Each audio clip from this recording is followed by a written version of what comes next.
Hello. તો ઘણા બધાએ મને કમેન્ટ કરેલી, મેસેજ કરેલા કે તમે એવો કોઈ વિડીયો બનાવો કે જેમાં તમે આટલું બધું કઈ રીતે મેનેજ કરો છો.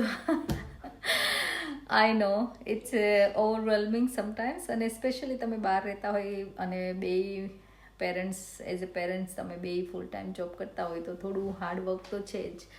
જો ફૂલ ટાઈમ જોબ કરવી જરૂરી જ હોય તો ઇટ્સ હાર્ડ કે તમે એક સાથે બધું મેનેજ કરી શકો, કેમ કે ફૂલ ટાઈમ જોબ કરો એટલે તમારી પાસે બીજો ટાઈમ રહેતો નથી કે જે તમે મેનેજ કરી શકો. એટલે ડેફિનેટલી તમારે હાઉસ હેલ્પની જરૂર પડે, અથવા તો તમારા પાર્ટનર જે હોય, તમારા હસબન્ડ હોય તે તમને હેલ્પ કરતા હોવા જોઈએ. તો જ પોસિબલ છે બધું કરવાનું, બાકી પોસિબલ નથી.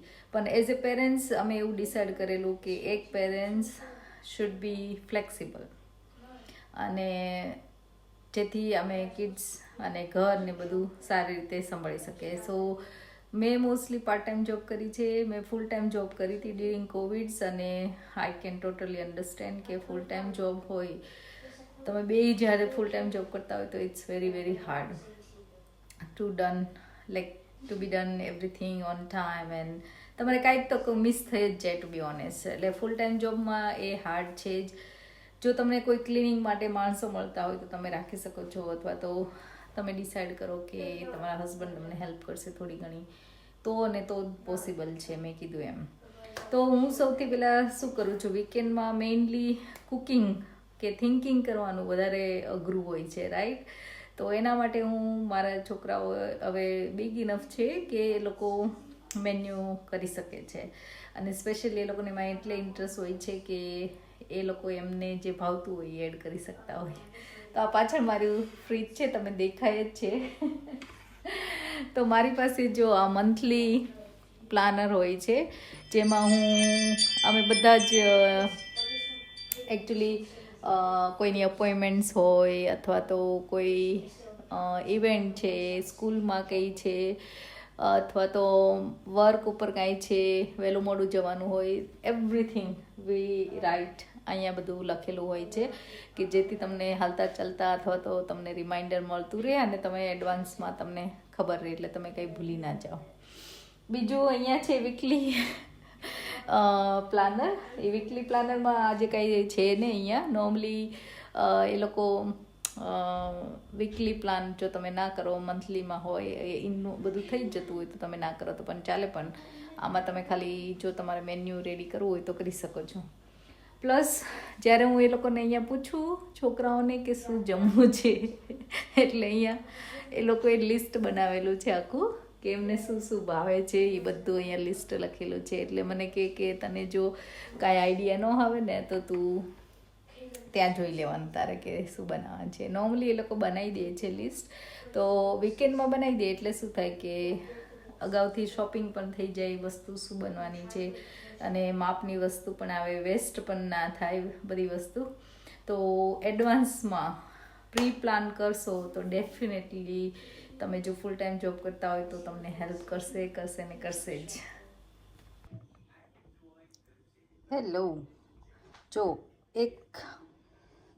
આમ તો ઘણા બધાએ રિક્વેસ્ટ કરેલી કે તમે ગુજરાતી દાળ કઈ રીતે બનાવો છો. એકચ્યુઅલી મેં પહેલાં પણ શેર કરેલી જ હતી ગુજરાતી દાળની રેસીપી, પણ આજે હું ફરીવાર શેર કરું છું કે ઘણા લોકોએ કદાચ મિસ કરી, કે ઘણા લોકોને મળતી નથી, ખબર નહીં. તો આજે આપણે ગુજરાતમાં જે તુવેરની દાળ હોય એ મેં બાફી લીધી છે, અને એમાં છે ને મેં આ કોકમ એડ કરી દીધા છે. હવે એક બેને રિક્વેસ્ટ કરેલી કે લગ્નમાં જે બનતી હોય ગુજરાતી દાળ, એવી દાળ તમે કઈ રીતે બનાવો. તો એવી દાળ નોર્મલ ડે ટુ ડે લાઈફમાં આપણને ખાવી બહુ રોજે ના ગમે, કોઈ વાર ઓકે છે. તો એના માટે જો તમારે લગ્ન જેવી દાળનો ટેસ્ટ લેવો હોય તો એમાં શું કરવાનું, ખટાશમાં તમારે આંબલીનો રસ એડ કરવાનો, અને બાદિયા જે વઘારમાં નાખવાના, એ બે વસ્તુ નાખો ને તો પણ, અને ગોળ ઓફકોર્સ, અને વઘાર કરીને તમે એ બધી વસ્તુ નાખીને દાળને એકદમ સરસ ઉકાળો, અને જાડી થોડી રાખવાની દાળ. આપણે આમાં થોડું પાણી એડ કરવાનું, નાને એકદમ ઝેરી નહીં નાખવાની, તો એ દાળ એકદમ સરસ લગ્નમાં બને એવો ટેસ્ટ આવે છે. તો આજે હું એવી રીતે તો નથી બનાવવાની, નોર્મલ આપણે ઘરમાં એવરીડે બનતી હોય એવી દાળ બનવાની છે. તો મેં એમાં કોકમ નાખવા મને ગમે છે દાળમાં, એટલે મેં આ કોકમ એડ કરી દીધા છે. દાળ બાફાઈ ગઈ છે. હવે આપણે બધા જ મસાલા અત્યારે જ કરી દઈશું આમાં. હવે તમે જો બાફવામાં મીઠું એડ કર્યું હોય, થોડુંક મેં એડ કર્યું હતું પણ થોડુંક જ એડ કરીશ, તો એ રીતે એડ કરવાનું. થોડી હળદર, લાલ મરચું અને ધાણા જીરું. આપણે આને ઝેરી લેવાનું છે, પણ આમાં જ મારી દાળ એકદમ સરસ ચડી ગઈ છે, એટલે ઝેણીનો પણ યુઝ કરવાની જરૂર નથી આજે તો, કે બ્લેન્ડરનો. આમાં પાણી નાખીને બધું મિક્સ કરીશું આપણે. અને આપણે જ્યારે પાણી એડ કરીએ ને ત્યારે ગરમ પાણી એડ કરવાનું.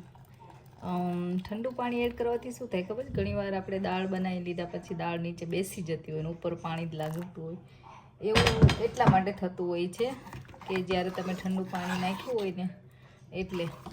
તો આ ગરમ પાણી નાખો ને તો એકદમ સરસ રીતે દાળ ઘટ અને મસ્ત રહેશે. તમારે જેટલી ઠીક રાખવી હોય એટલું પાણી એડ કરવાનું, અથવા તો તમારે માપ પ્રમાણે. તો આ રીતે આપણે આ દાળને હવે થોડી વાર ઉકળવા દઈશું અને બાજુમાં આપણે વઘાર કરીશું. તો દાળમાં આવી રીતે પહેલેથી જ મસાલા હું એડ કરી દઉં છું અને પછી ખાલી વઘાર જ કરવાનો રહે, અને પછી થોડી વાર ઉકળવા દેવાની, એટલે દાળ એકદમ થઈ જાય તૈયાર. અને ગુજરાતીની દાળ હોય એટલે ખાટી મીઠી જ બને, બરાબર ને? એટલે એમાં આપણે ગોળ નાખીશું અને એઝ એ ખટાશ મેં કોકમ એડ કરેલા જ છે. જો તમને ઇનફ ના લાગે તો તમે લેમન પણ કે લીંબુનો જ્યુસ તમે એડ કરી શકો છો. તો આપણે ગોળ એડ કરીશું.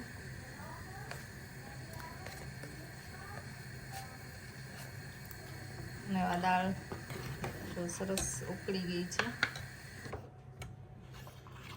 પછી આપણે આમાં થોડું આદું પણ એડ કરીશું. ખબર નહીં તમે આદુવાળી દાળ કોઈ દિવસ ટ્રાય કરી છે કે નહીં. ન કરી હોય તો કરજો એકવાર, ખરેખર મસ્ત ટેસ્ટ આવે છે. તો મેં આ આદું પણ એડ કરી દીધું. તો દાળ વઘારવા માટે મેં મીઠો લીમડો, ટામેટું અને લીલું મરચું લઈ લીધું છે.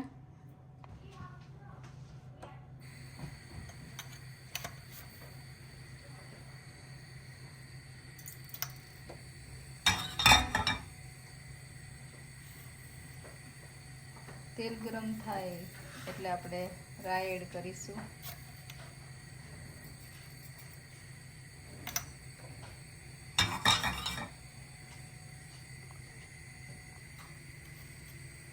થોડું મેથીનો, દળેલી મેથી કાઇન્ડ ઓફ, એ આખી મેથી તમે એડ કરી શકો, અથવા તો જે આચાર મસાલો આવે છે એ પણ હું યુઝ કરતી હોઉં છું અને એનો પણ સરસ ટેસ્ટ આવતો હોય છે.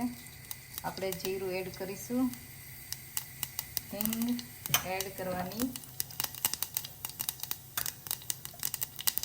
થોડું મરચું ને હળદર આવી રીતે,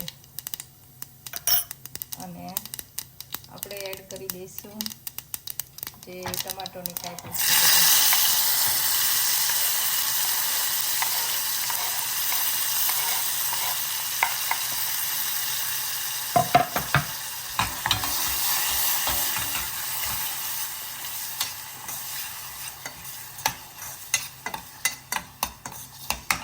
થોડા ટમેટા સોફ્ટ થાય એટલે આપણે દાળમાં એડ કરી દેવાનું છે આ વઘાર.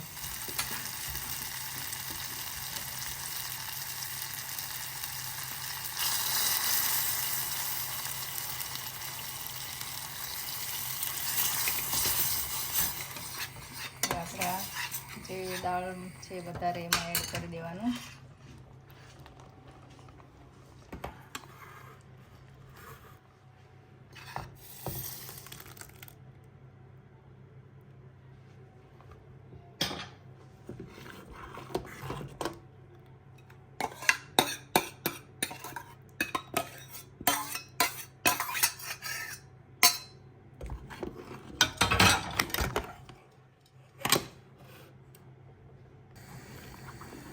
હવે બધું આપણે મિક્સ કરીને દાળને થોડી વાર ઉકળવા દઈશું, 1-2 ઉભરા આવે ત્યાં સુધી. અને આ ટાઈમે તમને જો લાગે કે દાળ વધારે થીક છે તો થોડું પાણી એડ કરી શકો છો, અને જો તમને થીક ભાવતી હોય તો એમનેમ રહેવા દેજો. તો કલર જો સરસ દેખાય છે. તો આ રીતે હું બનાવું છું ગુજરાતી દાળ. અને આમાં આપણે છેલ્લે કોથમીર એડ કરીશું.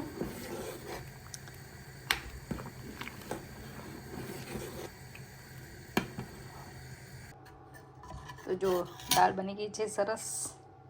આપણે એડ કરી દઈશું કોથમીર,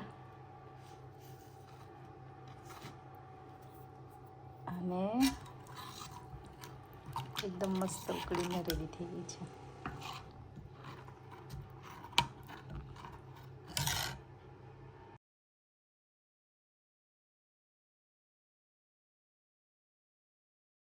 તો આવી જ નવી રેસીપી આઈ હોપ કે તમે મારી એન્જોય કરતા હોય. મને ક્વિક રેસીપી વધારે ગમતી હોય છે તો હું એવી તેવી સરસ રેસીપી શેર કરું છું. તો પ્લીઝ તમને ગમતી હોય તો લાઇક, શેર એન્ડ સબસ્ક્રાઈબ મારી ચેનલ. તો તમને આવી જ સરસ નવી રેસીપી મળતી રહેશે. અને નેક્સ્ટ કઈ રેસીપી મળશે એના માટે ડોન્ટ ફર્ગેટ ટુ સબસ્ક્રાઈબ, તો તમને નોટિફિકેશન પણ મળતા રહે.